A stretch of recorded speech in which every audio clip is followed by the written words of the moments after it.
Olá, queridos amigos da Novo Tempo, sejam todos bem-vindos ao programa Bíblia Fácil. Nós estamos aqui no pátio de um santuário, nos estúdios da Novo Tempo, gravando essa temporada. E hoje estamos no 12º e penúltimo programa, aprendendo sobre o santuário e as verdades que ele tem a nos ensinar. Já caminhamos juntos por todos os compartimentos, todos os móveis, vendo a beleza do Evangelho.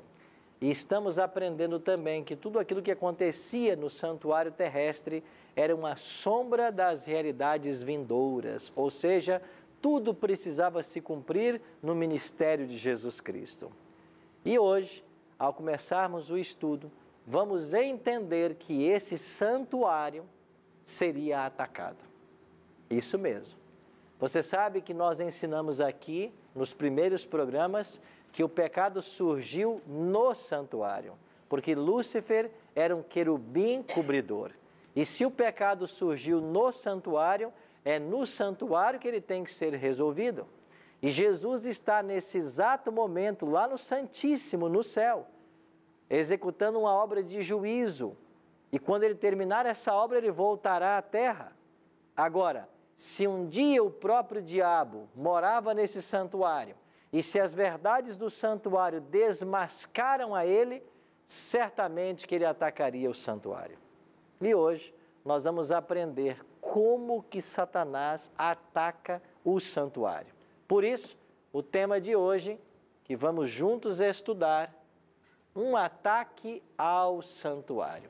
Esse é o tema que nós vamos estudar hoje. Agora, se você quiser aprender mais desse assunto, nós temos um presente também para você. Todos os 13 temas do Bíblia Fácil que aqui estamos gravando, eles estão num DVD que nós gravamos lá em Israel. Esse é um presente da Novo Tempo para você. Se você quiser receber o seu, basta você ligar para nós no telefone 0 operadora 12 21 27 3121. Por gentileza, faça isso em horário comercial.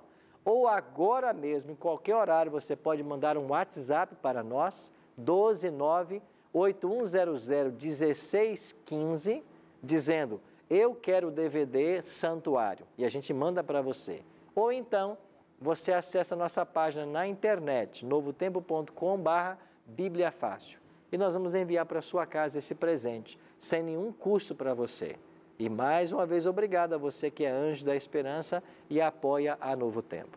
Aqui nós já estamos todos com nossas Bíblias nas mãos para começarmos mais esse estudo.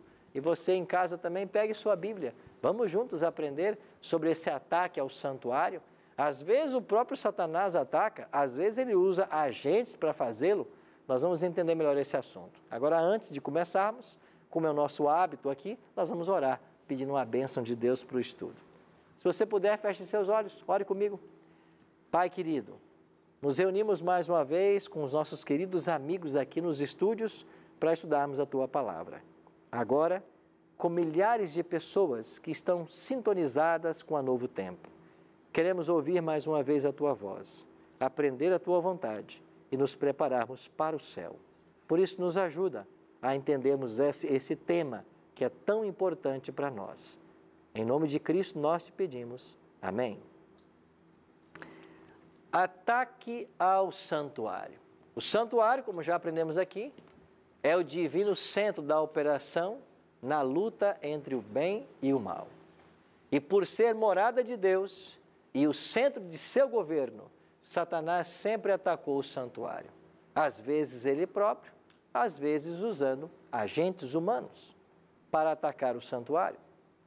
E você vai entender agora como é que como Satanás ataca o santuário, ataca essa doutrina. E ao começarmos o programa de hoje, eu queria dizer uma coisa para você com muito carinho. Muitas vezes existem verdades nesse livro que chocam e surpreendem as pessoas. E pode ser que no programa de hoje você fique surpreso ou surpresa com muitas coisas que você vai ouvir.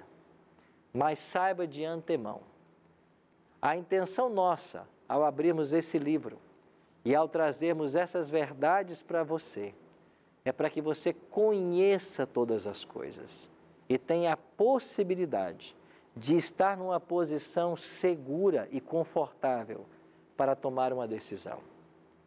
O que vamos apresentar no programa de hoje não busca denigrir a imagem de ninguém, nem duvidar da fé ou da crença de ninguém. Mas nós vamos, com base na literatura e na Bíblia, mostrar para você uma realidade espiritual. O diabo odeia o santuário. Um dia ele já morou lá. Ele odeia essa doutrina. E é por isso que esse tema é tão especial para os dias que nós estamos vivendo. Mas preste atenção, a partir de agora, nós vamos começar a ver coisas que se ensinam por aí, que são uma verdadeira afronta a Deus em nome da religião. E esse é o mais preocupante. Afronta-se a Deus em nome da religião. Mas nós precisamos conhecer essas verdades, porque se elas estão aqui, é porque elas precisam ser estudadas. Se não fossem para serem ensinadas e aprendidas, Deus não colocaria isso no seu livro. E eu queria começar chamando a sua atenção para um texto do apóstolo Paulo. Se você puder, abrir comigo aí, na segunda carta de Paulo aos Tessalonicenses. Você que está em casa também, por gentileza, segunda carta de Paulo aos Tessalonicenses, página 798. No finalzinho da Bíblia, página 798. Você que está em casa nos acompanhando, talvez a página essa não confira, mas eu vou ler 2 Tessalonicenses, capítulo 2, a partir do verso 1. Olha o que escreveu o apóstolo Paulo. Irmãos, no que diz respeito à vinda do nosso Senhor Jesus Cristo e à nossa reunião com Ele, nós vos exortamos. Para um pouquinho aí. Primeira pergunta que eu faço para você. Qual é o tema que Paulo está introduzindo? Volta de Jesus. Vinda de Cristo a essa terra. Então Paulo está dizendo, irmãos, com relação a esse assunto da volta de Jesus, nós queremos exortar vocês. Vamos para o verso 3. Ninguém de nenhum modo vos engane, porque isto não acontecerá. O que não vai acontecer? A volta de Jesus. Isto não acontecerá, a volta de Jesus, sem que primeiro venha a apostasia e seja revelado o homem da iniquidade, o filho da perdição. Verso 4. O qual se levanta contra tudo o que se chama Deus ou é objeto de culto, a ponto de assentar-se no santuário de Deus, ostentando-se como que se fosse o próprio Deus. Você entendeu o que Paulo está dizendo para a igreja de Tessalônica? Eu tenho que exortar vocês, disse Paulo. Antes que Jesus venha, vai se levantar uma grande apostasia. Porque alguém vai tentar sentar no santuário e se ostentar como se fosse o próprio Deus. Paulo não foi o primeiro a fazer essa advertência.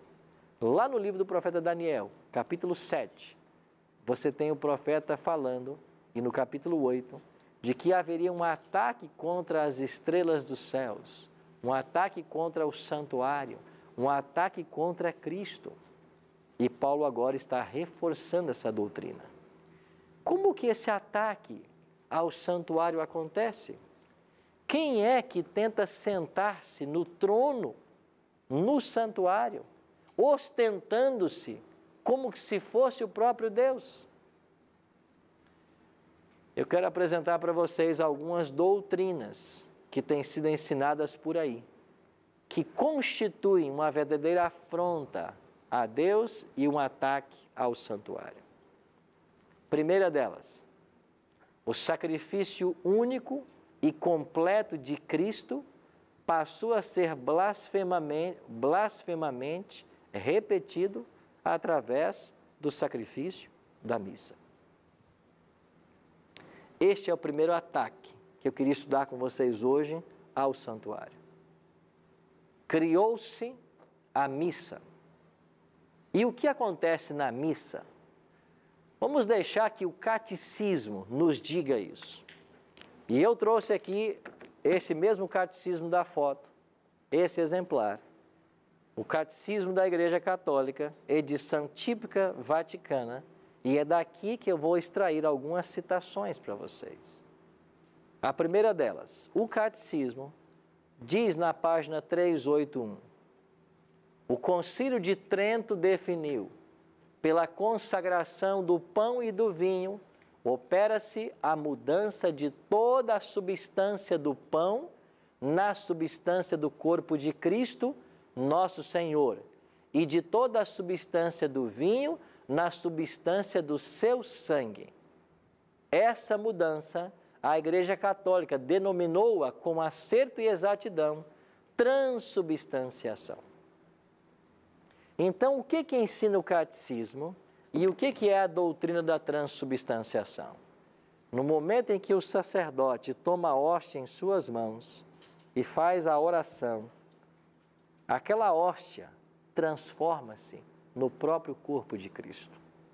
E quando ele toma o cálice, aquele cálice com o vinho transforma-se no próprio sangue de Cristo. E na missa, o Cristo é novamente sacrificado. Por que isso é uma blasfêmia? Porque a palavra de Deus não ensina isso. Pelo contrário, se você for para Hebreus capítulo 9, verso 28, olha o que ensina a Bíblia. Assim também Cristo, tendo se oferecido uma vez para sempre, para tirar os pecados de muitos, aparecerá segunda vez sem pecado aos que o aguardam para a salvação. Segundo Hebreus 9, 28, quantas vezes morreu Cristo para salvar a humanidade? Uma única vez. E como que alguém pode pretender ensinar que o Cristo morre em cada missa? Isso nos leva a uma outra conclusão. Se o sacerdote tem o poder de matar o Cristo, ele é maior que o próprio Cristo. É por isso que o Papa aceita ser adorado como o próprio Deus. E os documentos da Igreja Romana revelam isso, que ele é o próprio Deus aqui na Terra. Com certeza, eu estou falando para muitos amigos católicos. E antes de prosseguir com o estudo, eu quero enfatizar o que eu já disse no início. Deus tem pessoas fiéis e sinceras em todas as igrejas. Em todas. Há milhares de pessoas fiéis em qualquer denominação. Mas eu preciso conhecer a verdade para que eu tenha condições de tomar uma posição. Quando eu aceito participar de uma missa, eu estou dizendo que o Cristo está morrendo a cada domingo, em cada missa. E isso é uma blasfêmia, porque a palavra de Deus ensina que o sacrifício de Cristo foi único e todo suficiente para salvar a todos nós. Mas há um outro problema com a doutrina da transubstanciação. Esse autor, Albert Roet, nesta obra, A História ou A Missa na História, na página 115, ele diz um pouco da teologia da missa. E ele diz que a missa é um sacrifício oferecido pelos vivos e pelos mortos. Quer dizer que você busca abençoar pessoas que já estão mortas com o sacrifício da missa. Você não pode abençoar quem já morreu. Você não pode orar por quem já morreu. O que você pode fazer é sentir saudades. porque nós amamos e as pessoas que nós amamos quando morrem, elas deixam um vazio. Você pode respeitar a memória. Agora, você não pode fazer nada por quem morreu. Porque quem morreu, como nós aprendemos aqui, ou morreu salvo, ou morreu perdido. E a história do morto não pode ser mudada. Por isso é uma blasfêmia dizer que eu celebro uma missa por quem já morreu. Por isso não tem lógica orar por quem já morreu, me batizar por quem já morreu, levar comidas até uma sepultura, levar presentes até uma sepultura, na esperança que o morto usufrua. É isso que a Bíblia ensina. Agora, se você disser para mim que você não quer ficar com a Bíblia, eu respeito sua posição. Aí você escolhe qualquer coisa para orientar a tua vida. Mas se você se diz cristão e acredita que a Bíblia é a norma de fé e prática para todos nós, o manual de Deus, então você tem que aprender isso. Porque eu acho que você precisa e pode, se você quiser, mudar algumas coisas na sua vida. Esse é um primeiro ataque.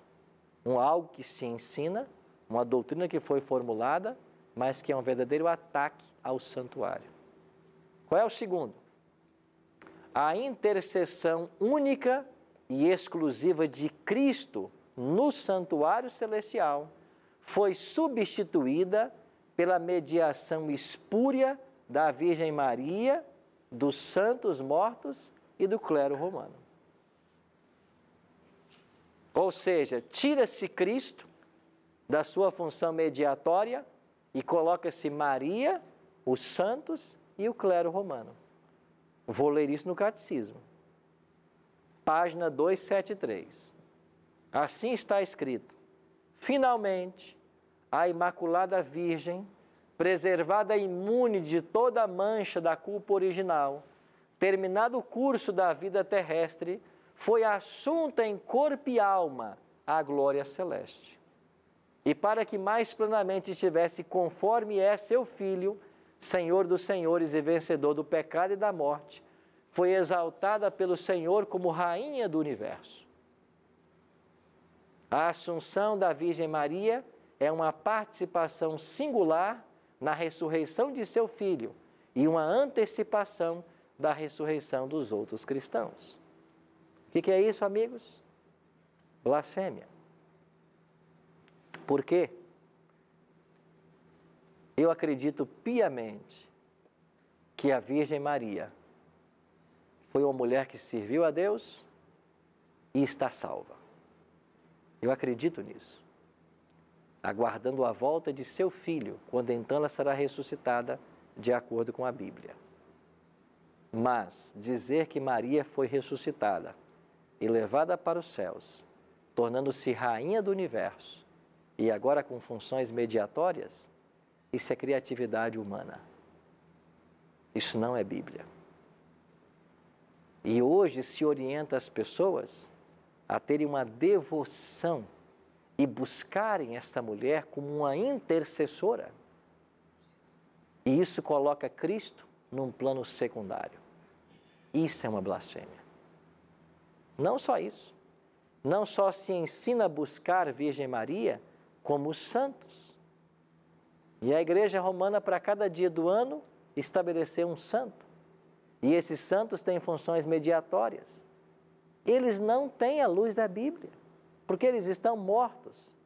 Eu acredito que Pedro, Paulo, Tiago, todos eles foram santos homens de Deus e que estão salvos pelo testemunho da palavra, até onde nós sabemos, mas estão aguardando a volta de Jesus, quando então ressuscitarão.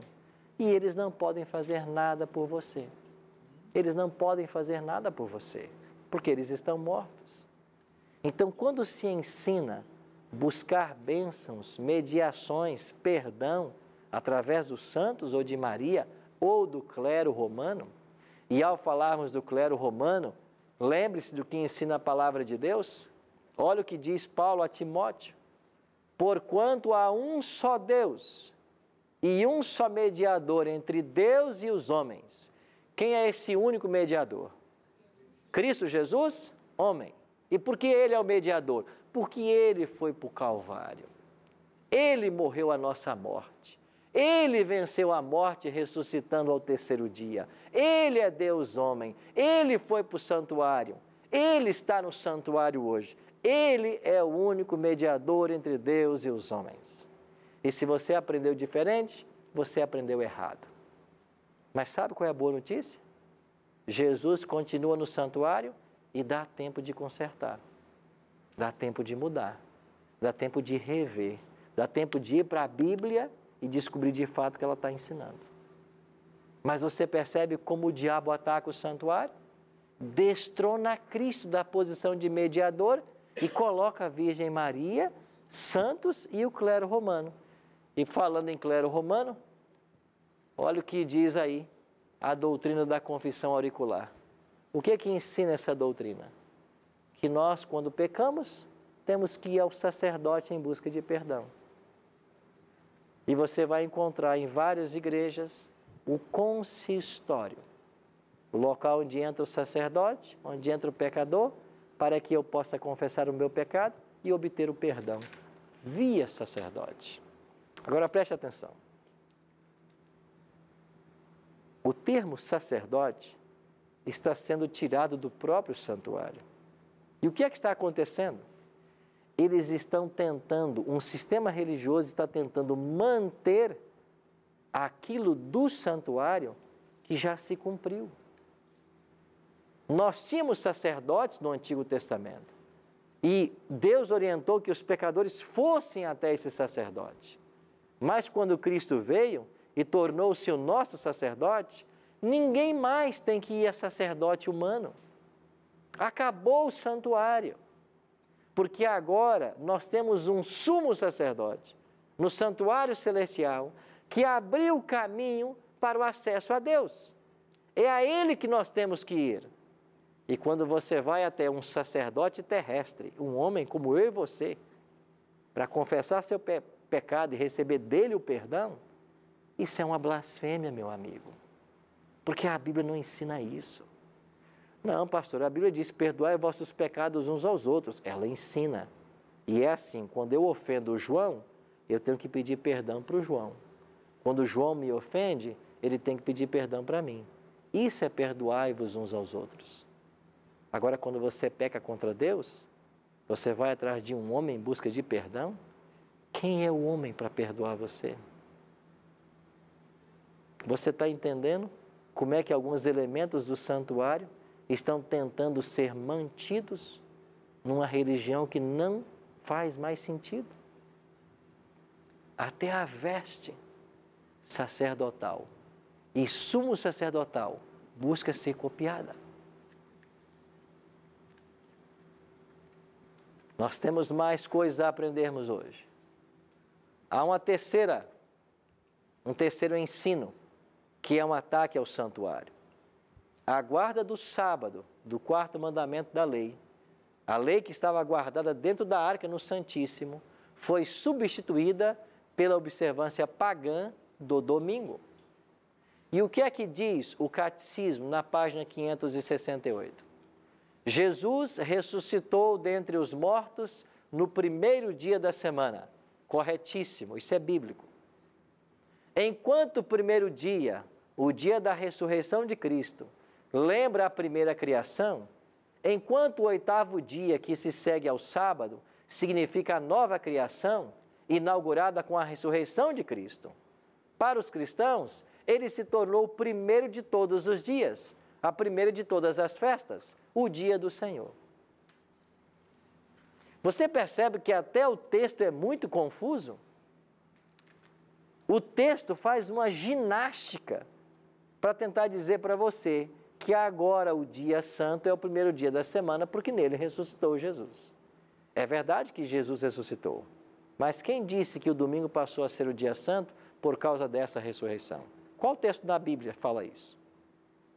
Aí eu pergunto para você, você toma a sua Bíblia e qual é o maior teólogo do Novo Testamento, que escreveu um terço do Novo Testamento? O apóstolo Paulo. Mas será que Paulo não sabia que agora o dia de santificar é o domingo? E por que Paulo ficava aguardando o sábado? Ele que se converteu mais de 3 anos depois da morte de Cristo. Por que Atos 16, 4, 18, 2, 16, 23, 17, 2 nos ensina que Paulo guardava o sábado? Será que esse grande teólogo do Novo Testamento não sabia que o sábado tinha sido mudado pelo domingo? Ele não sabia, porque nunca foi mudado. E é por isso que você encontra no Novo Testamento um Paulo que guarda o sábado. Um Paulo que vai dizer que a lei é santa, justa e boa. Mas a igreja romana, ela mesma reconhece isso. Desde os seus primeiros séculos, ela disseminou a ideia que, em homenagem à ressurreição de Cristo, que nós devemos santificar o primeiro dia da semana. E com isso, ela ataca a lei de Deus e ataca o santuário. Um detalhe interessante. Eu tenho em minhas mãos aqui uma carta apostólica. Carta apostólica é o documento de maior autoridade que pode existir de um Papa. E essa aqui foi escrita pelo Papa João Paulo II. Essa mesma que está aqui no slide. A carta apostólica é Dies Domini, uma expressão latina que quer dizer dia do Senhor. O que é que João Paulo II escreveu nessa carta na página 20? Ele fala da passagem do sábado para o domingo. E ele diz, por esta dependência essencial que o terceiro mandamento tem, terceiro? Na lei de Deus não é o quarto sábado? Sim, mas é porque no catecismo se excluiu o segundo mandamento, que proíbe adorar imagens de escultura. Aí o quarto da lei de Deus, no catecismo, virou o terceiro. Aí ele está dizendo, o terceiro mandamento tem da memória das obras salvíficas de Deus, os cristãos, apercebendo-se da originalidade do tempo novo e definido, inaugurado por Cristo, assumiram como festivo o primeiro dia depois do sábado, porque nele se deu a ressurreição do Senhor. João Paulo II. Agora, isso está em conformidade com a Bíblia? Não, não está. Mas a mais alta autoridade de uma igreja, valendo-se da tradição, ensinar isso para o mundo, milhares e milhares seguirão. E antes de ir para o intervalo, queria deixar para você uma última afirmação. Muitos por aí criticam a Igreja Católica no seu ensino. E nós temos que fazer uma clara separação. Não estamos aqui para criticar ninguém. Os católicos são pessoas sinceras. Eu tenho amigos e parentes católicos, sinceros, que estão buscando viver aquilo que eles conhecem. Mas essa verdade tem que chegar para todos. Isso nada tem a ver com os católicos modernos. Isso tem a ver com a igreja milenar, que ensina a mentira há milênios. E o mundo cristão, protestante, evangélico, pentecostal e neopentecostal, está seguindo os passos da Igreja Católica na santificação do domingo, sem ter um único verso da Bíblia que faça essa autorização. Então, estou aqui para chamar vocês a uma reflexão. A minha fé se sustenta na palavra de Deus ou em que eu acredito? Nós vamos para o intervalo. Quando voltarmos, ainda veremos mais 2 doutrinas ensinadas por aí, que são uma afronta a Cristo e um ataque ao santuário. Daqui a pouquinho a gente está de volta.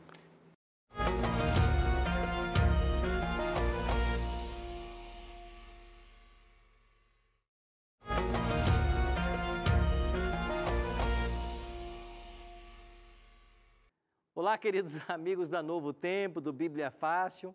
Está voltando o comercial e você está acompanhando aí o Bíblia Fácil Santuário. Mas eu vim aqui nesse espaço, rapidinho, dar para você uma boa notícia. Você sabe que a gente tem já mais de 20 temporadas gravadas do programa Bíblia Fácil.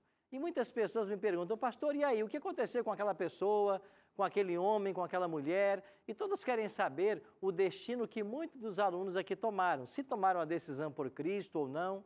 e eu queria começar a abrir aqui no Bíblia Fácil um espaçozinho de alguns minutos para dar boas notícias para vocês. A boa notícia que eu vou trazer hoje vem lá de Angola. Você sabe que nós estivemos, com o Bíblia Fácil Angola há alguns meses atrás, a última temporada que nós tivemos, antes de começar o santuário, foi para nós um desafio, porque foi chegar numa outra cultura, mas um povo muito amado, muito querido, e de fato esse pessoal nós aprendemos a amar e admirar os amigos angolanos. E lá nós tivemos também 10 convidados, como acontece aqui no Brasil. Sempre a gente traz 10 convidados. E a pergunta era, desses 10 convidados, será que alguns deles tomarão a decisão pelo batismo? A boa notícia é que dos 10, 6 tomaram a decisão pelo batismo. E eu vim aqui rapidinho mostrar para você algumas fotos. E a primeira foto que eu quero mostrar para você é a foto desses 2 amigos. Aqui nós temos mãe e filha, doutora Kanga e Pedro. Eles estavam no Bíblia Fácil Angola, tomaram sua decisão ao lado de Cristo e aqui está o Pedro Kanga, recebendo ali o certificado de batismo. E eu queria terminar esse momentinho de boas notícias com esta foto, que foi a foto da doutora Maria Kanga, a médica que esteve conosco em Angola e também tomou sua decisão pelo batismo. Você está vendo quantos resultados lindos nós estamos alcançando pela Novo Tempo e pelo Bíblia Fácil? Então, muito obrigado você por suas orações, muito obrigado você que é anjo da esperança. E nos próximos programas eu vou de vez em quando aparecer por aqui para dar uma boa notícia para você, tá bem? Agora vamos voltar então para esse cenário, para o Bíblia Fácil Santuário, e você continua acompanhando aí o segundo bloco do nosso tema de hoje. Estamos de volta com o Bíblia Fácil, hoje aprendendo sobre um ataque ao santuário. E vimos no primeiro bloco certas doutrinas que são ensinadas que constituem um verdadeiro ataque ao santuário e à palavra de Deus, porque não são bíblicas. Quer saber mais do tema? Preparamos um DVD com muito carinho chamado Santuário, o Caminho de Deus. Quer pedir o seu? Vai aparecer aqui o telefone, nosso WhatsApp e o nosso site. Você pode usar qualquer um desses mecanismos para solicitar o seu DVD e nós vamos mandá-lo para a sua casa, tá bem? É um presente da Novo Tempo para você, você não paga nada por isso. Quando terminamos o primeiro bloco, nós estávamos falando a respeito do sábado e que hoje os cristãos, na sua grande maioria, celebram o domingo como um dia santo. Agora eu queria ler só mais um verso sobre isso. É o que está em Lucas 23, 54 a 56. Olha o que a Bíblia diz. Era o dia da preparação e começava o sábado. Como a sexta-feira é chamada na Bíblia? Dia da preparação. Por quê? Porque você se prepara para receber o santo dia. E o texto continua. As mulheres que tinham vindo da Galiléia com Jesus, seguindo, viram o túmulo e como o corpo fora ali depositado. Então se retiraram para preparar aromas e bálsamos e no sábado descansaram segundo o quê? O mandamento. Está claro na Bíblia, no Novo Testamento, de que o sábado era respeitado. Não, pastor, sábado é para judeu. Amigo, vá para Gênesis 2, lá está o sábado. Não havia um único judeu sobre a face da terra. Havia um casal, Adão e Eva. E é em Gênesis 2, 1 a 3, que Deus deu o sábado para a humanidade. Aliás, existem apenas 2 instituições que são edênicas e que eu e você podemos partilhar delas. O sábado e o casamento. Essas 2 instituições foram dadas à humanidade antes do pecado. O sábado e o casamento. Por isso, o diabo ataca tanto essas instituições, porque elas existem antes mesmo do pecado chegar na terra. Quarto ponto. O que mais é um ataque ao santuário? A noção bíblica da mortalidade da alma foi suplantada pela teoria pagã da imortalidade da alma. Olha o que diz o Catecismo, página 105. A Igreja ensina que cada alma espiritual é diretamente criada por Deus, não é produzida pelos pais. Já começa a fazer uma separação interessante aqui, né? Já começa a dizer que há uma alma separada da criação dos pais. E é o quê? Imortal. A alma é imortal. Ela não perece quando da separação do corpo na morte e se unirá novamente ao corpo na ressurreição final. O que é isso aqui? Dualismo platônico. Não é teologia, é filosofia. Agora, ensinar que a alma é imortal é reverberar a primeira mentira de Satanás no Jardim do Éden. É sério isso, não é? Ensinar que a alma é imortal é reverberar a primeira mentira contada pelo diabo no Jardim do Éden. Então você não pode acreditar nisso. Você não pode acreditar de que nós temos uma alma. A teologia bíblica é clara, nós somos uma alma. E quando a pessoa morre, não há nada consciente que se separe, como está sendo ensinado aqui. Você não pode acreditar nisso. Você tem que ficar com a Bíblia. Esse dualismo platônico permeou o cristianismo mundial. E hoje muitas pessoas acreditam nisso, que o corpo é simplesmente uma prisão da alma. O que a Bíblia ensina? Ezequiel 18, 20. A alma que pecar, essa o quê? Morrerá. Está claro que a alma é mortal, porque se alguém peca, tem que morrer. E só não morrerão aqueles que aceitarem a Cristo como Salvador pessoal. E Ezequiel diz mais, o filho não levará a iniquidade do pai, nem o pai a iniquidade do filho. A justiça do justo ficará sobre ele, e a perversidade do perverso cairá sobre este. Ou seja, ninguém pode transferir seu pecado para outrem. Sim, meu amigo, doutor Rui. Pastor, essa questão de iniquidade e maldição hereditária, me explique isso, por favor. Parece que esse versículo fala de transferência, né? Do pai para o filho e gerações posteriores. A gente fala, tal pai, tal filho. Isso é uma maldição hereditária. O pai bebia, o avô bebia, ele é alcoólatra. Procede isso na Bíblia? Veja que a própria Bíblia está dizendo que não. Ela está dizendo que o filho não levará a iniquidade do pai, nem o pai a do filho. Agora, eu concordo que nós carregamos uma carga genética dos nossos antepassados. E é lógico que se uma pessoa tinha tendências ao alcoolismo, por exemplo, e gastou sua vida no álcool, ele vai transmitir alguma coisa para o seu filho, essa mesma tendência. É possível se herdar essas coisas. É claro que Deus, no seu infinito plano de misericórdia, vai olhar com diferenciação para um caso assim. Mas é possível sim, você herdar geneticamente algum problema do seu antepassado. Isso não apenas em termos morais, como acontece no termo físico, mas a Bíblia não diz que o pecado pode ser transferido para outro.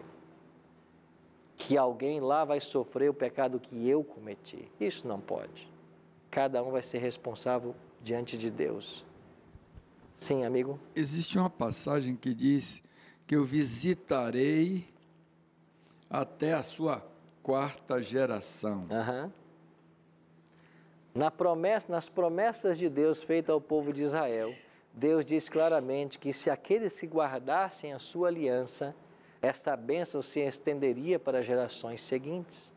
Então, se por um lado você pode geneticamente prejudicar seus filhos e netos, você pode, por uma observância aos ditames da palavra de Deus, às orientações da Bíblia, trazer bênção para a sua descendência.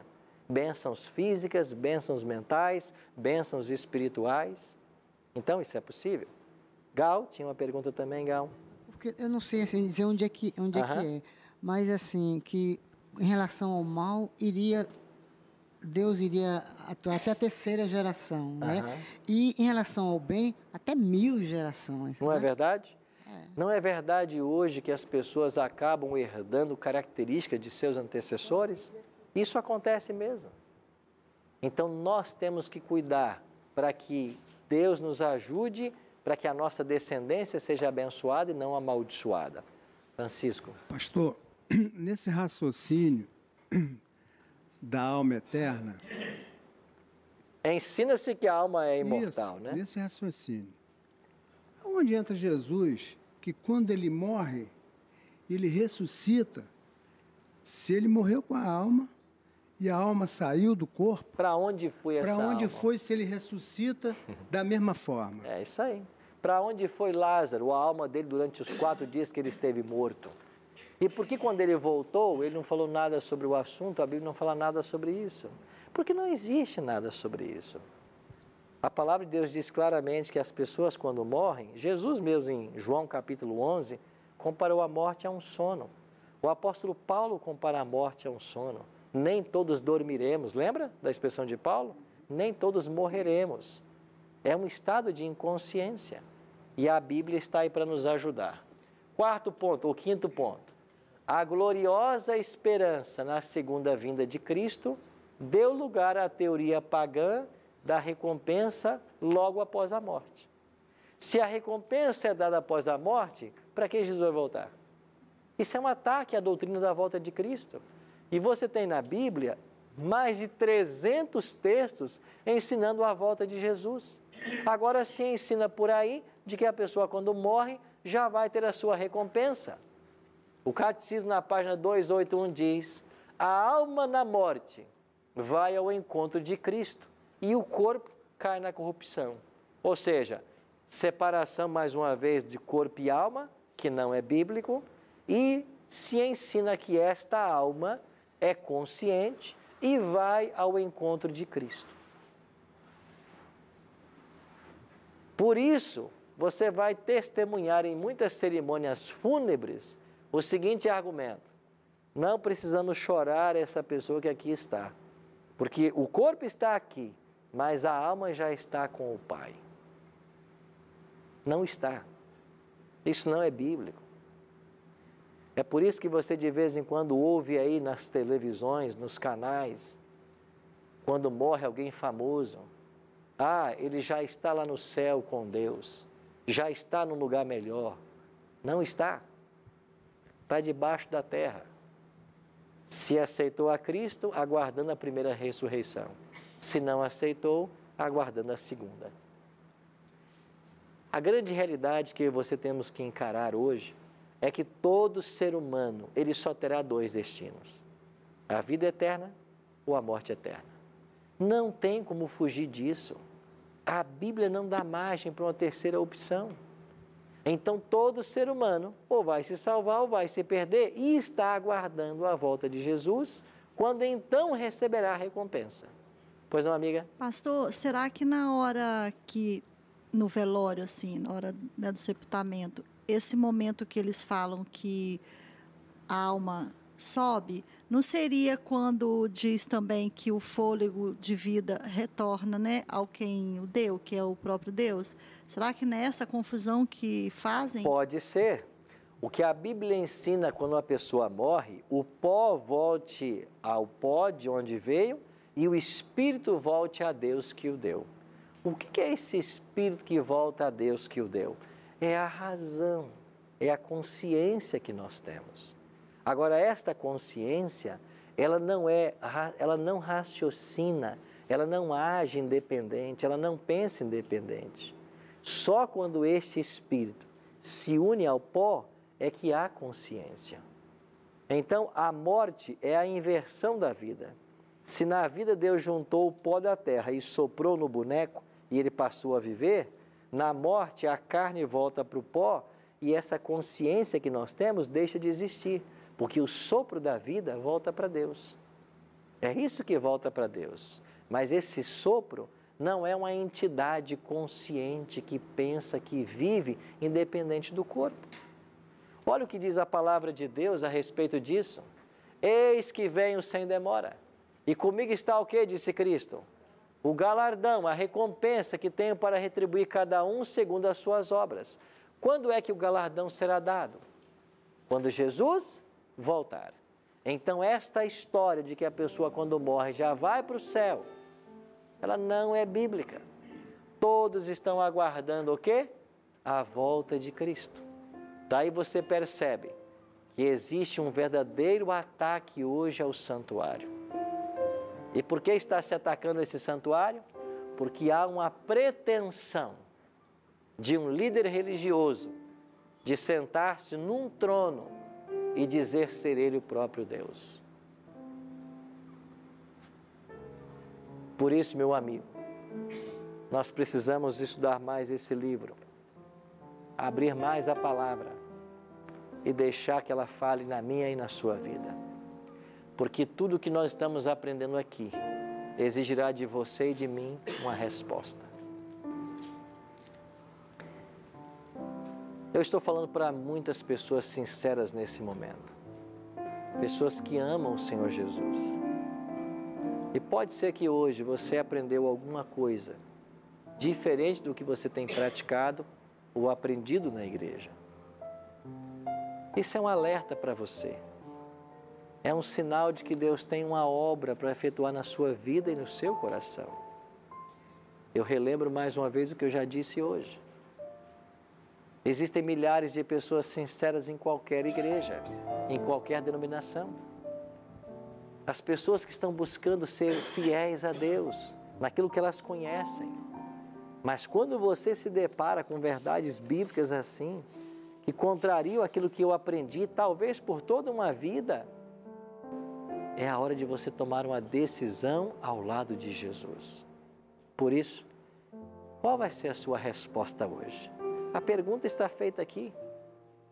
Qual será a sua resposta? Diante das verdades que você está aprendendo, que decisão você vai tomar? Você está disposto a tomar uma decisão firme ao lado da verdade? Pode ser que você tenha que contrariar amigos, familiares, crenças que você carregou por décadas. Mas se a palavra de Deus chega para você hoje, é porque a verdade quer libertar você. E a verdade tem esse poder, porque Jesus mesmo disse. Eu vou convidar arautos do rei para que venham louvar a Deus mais uma vez. E enquanto eles louvarem a Deus com esse cântico, eu queria perguntar a você, você está disposto a abrir seu coração agora e permitir que esta verdade que você está aprendendo seja entronizada na sua vida e praticada no seu dia a dia? Será que existem alguns conceitos que nós precisamos refazê-los a partir de hoje? A partir do estudo e do conhecimento da palavra? Enquanto ouvimos o arautos cantar, quero convidar você a abrir o seu coração e a se colocar nas mãos de Cristo e tomar essa decisão de ser fiel a Deus naquilo que você está aprendendo.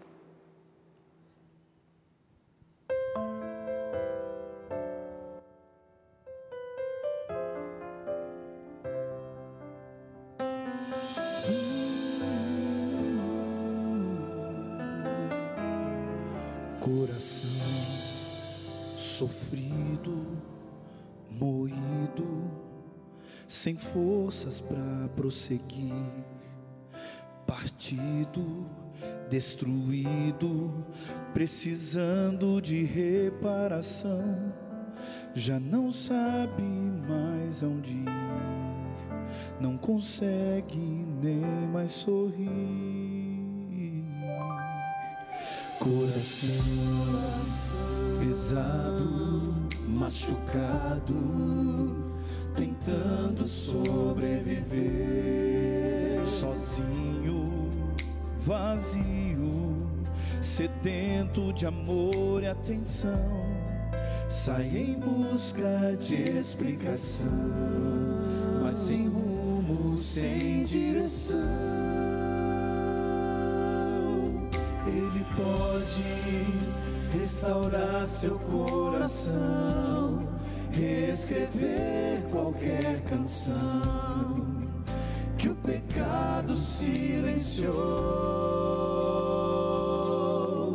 Ele quer mudar o seu viver, reconstruir o que se perdeu, lhe dar um novo amanhã. Ele pode lhe dar coragem, lhe devolver o amor já perdido. Ele pode tudo, Ele é Deus. Se você anda triste e resiste. Diz não a esse amor que chama, que convida, pedindo sua atenção. Não demore em aceitar, hoje é o dia da salvação. Vá depressa, correndo, não espere, não deixe para depois. Escolha, decida, se volte para Jesus. Não importa o que já passou, o que importa é o que virá. Ele pode restaurar seu coração, reescrever qualquer canção que o pecado silenciou. Ele quer mudar o seu viver, reconstruir o que se perdeu, lhe dar um novo amanhã. Ele pode lhe dar coragem, lhe devolver o amor já perdido. Ele pode tudo, Ele é Deus, e para Deus nada é impossível. Ele é o grande Deus. Ele pode restaurar seu coração, reescrever qualquer canção. Basta só você pedir com fé.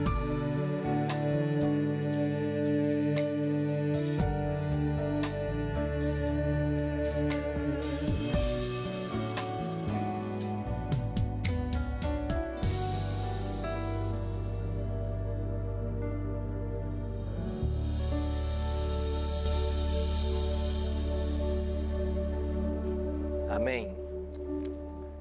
Ele pode fazer tudo o que você precisar, porque Ele tem todo o poder no céu e na terra. Não há nada difícil que Deus não possa fazer. E se agora você toma a decisão de se colocar nas mãos dEle para viver a verdade que você tem aprendido, Ele vai ajudar você. Eu queria orar por você agora. Certamente você foi surpreendido, ou talvez foi surpreendido por algumas coisas que nós aprendemos hoje aqui. Mas vamos fazer como os cristãos de Bereia, que eram mais nobres que os de Tessalônica, porque ao receberem a palavra, eles examinavam com toda a avidez para saber se de fato as coisas eram assim. Faça o mesmo. Examine. Vamos para esse livro.